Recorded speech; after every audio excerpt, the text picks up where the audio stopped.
Good evening everybody. First of all, I'd just like to say this is a bit of an experiment, this video. You might say all of mine are, I suppose. We've got a new lighting set up, which hopefully will improve things a little bit more and make it easier to take pictures as well as video indoors. It is cheap. I'll probably go on to it a bit later on. So it's a bit of an experiment, and the Mammoth tractor and wagon kit, the tractor part of that build is going to have to wait a while, I'm afraid. So in the meantime, I'm going to continue with the Meccano sets I've accumulated over the last few months. Out of the ones I've got, I suppose this is the next one up compared to the maxi kits which we did a few days ago. It's in the Multimodels range. It's a 3-model one, and as you can see, you've got a nice, rather nice JCB type digger, and then what looks like a dragster, I would think, and some sort of mechanical shovel, bulldozer type of vehicle. Got it from Home Bargains in Smethwick just before Christmas, en route to the Mammoth factory. No surprise there. And as you can see on the back, it gives you details of all the other multi-model sets available. However, the 10 set there, no, that's very small, but the 10 set there, that will be replaced shortly, and in fact I think this may be even the set previous to the one that's current now. But the new one will have a rather nice dumper truck, more in the, almost in the traditional Meccano style, but of course a modern style of dumper truck. And they're out any time now. I've checked the local toy shops and nothing yet. So there we are. 110 plus parts, it says, plus 8 years age and above. So hopefully I shouldn't have too much bother. So this is what presents itself when you open the box, and I think you probably all agree, those of a certain age, you'll remember the older Meccano sets. Obviously, going back far enough, the Liverpool sets made up to 79 and a little bit after that, but the French ones as well. It's not very well laid out anymore. I suppose cost is an issue, but you get your cardboard box and several bags of parts. So we'll get the parts out and have a quick look, and we'll dispense with this rather tacky box. The old sets where all the parts are laid out, it did look such a lot, but I suppose it's expensive to produce boxes like that. So we've got an instruction book, or leaflet really. Let's have a look. Yeah, very clear. Nicely done, that one, very nicely done. A little bit bigger than the maxi kit sets, so that's nice. And we've got some these as now standard spanner and Allen key, longer bolts, some encapsulated nuts instead of lock nuts, some washers, a few more parts, a few standard, a few what well, probably are standard these days, but I don't remember a standard, narrow brackets. You don't get many nuts and bolts, do you? You never seem to get many nuts and bolts. What was it? I don't know, probably about 20 odd each.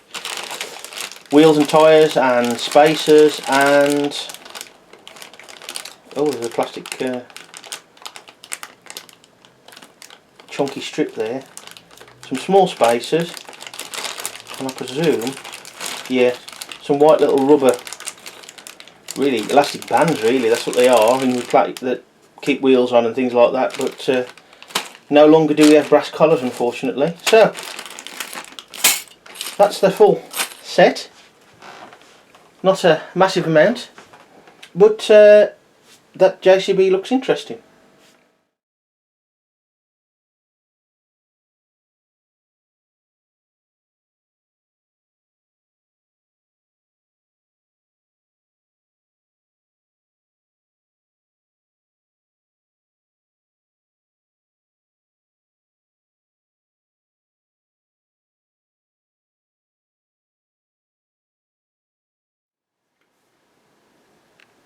So here we are, folks, with the JCB completed.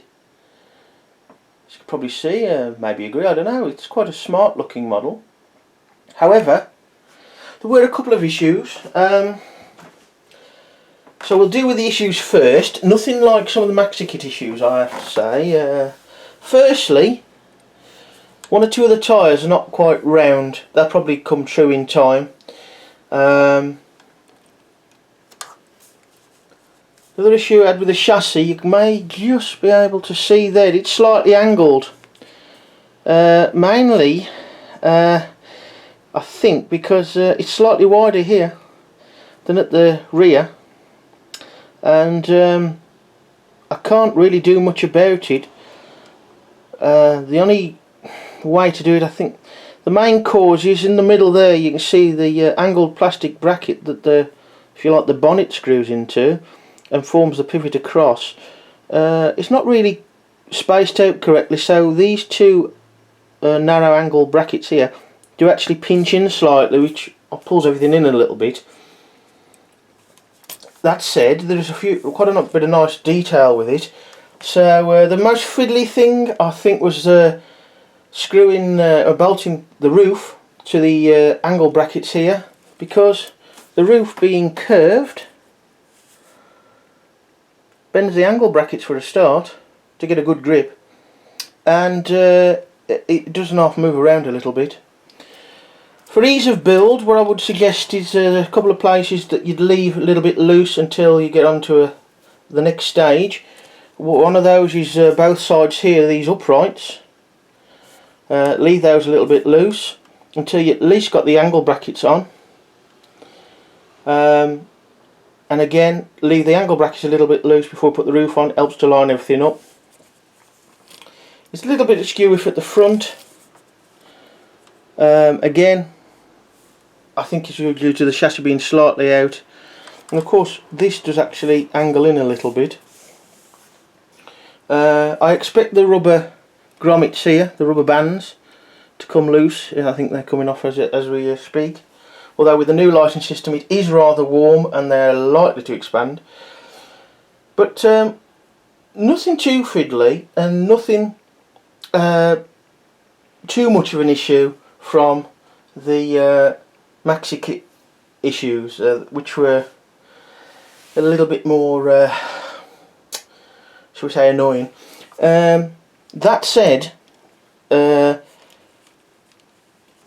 irrespective of where the model or the parts of the models are made, whether they're made in a cheap labour force or an expensive labour force, not trying to be too political, the quality has to be there.